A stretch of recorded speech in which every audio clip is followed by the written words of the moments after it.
Well, it's becoming a government versus the NGO fight, and a fresh chapter is being opened, it seems, because the government action after on the green piece has raised quite a storm. Now, over 9,000 NGOs' licenses have been cancelled for violating Foreign Contribution Regulation Act. Now, this time, this move by the MHA has drawn flack from the opposition yet again.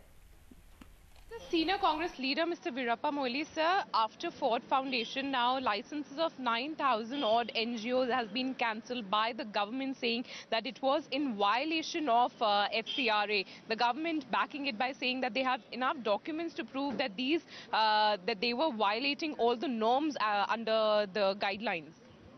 You know, this present government is a very revengeful government. You know, these NGOs have been working. And the saying that is a whole scale, the entire thing is bad. It's not correct. After all, in each of the cases, foreign funding is concerned, they have got a permission from the union government already. And every time they need not go, and the returns are submitted. Whenever there is, you can identify the erring NGOs, not generally painting all the NGOs as bad, and they have committed thousands of them are bad.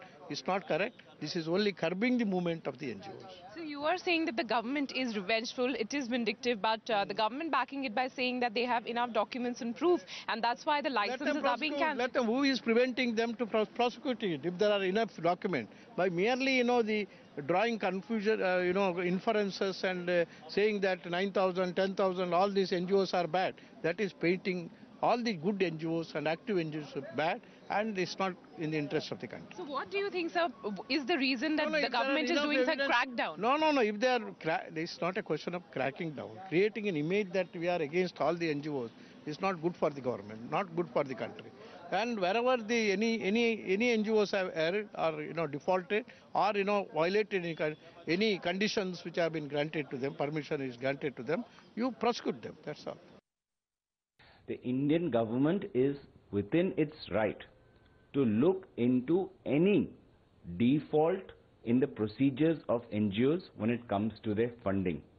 But it seems that the government seems to be targeting select organizations only when they find that these organizations are contributing to those smaller NGOs who are raising a critical voice of opposition, and they are raising criticism.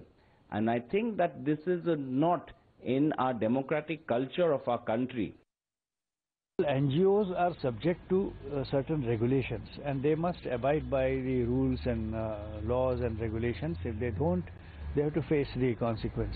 But only thing I must say is that it must not appear to the people of this country that such NGOs which are always finding fault or criticizing the government or pulling up the government for their misdeeds should not be at the receiving end and should not be victimized singularly.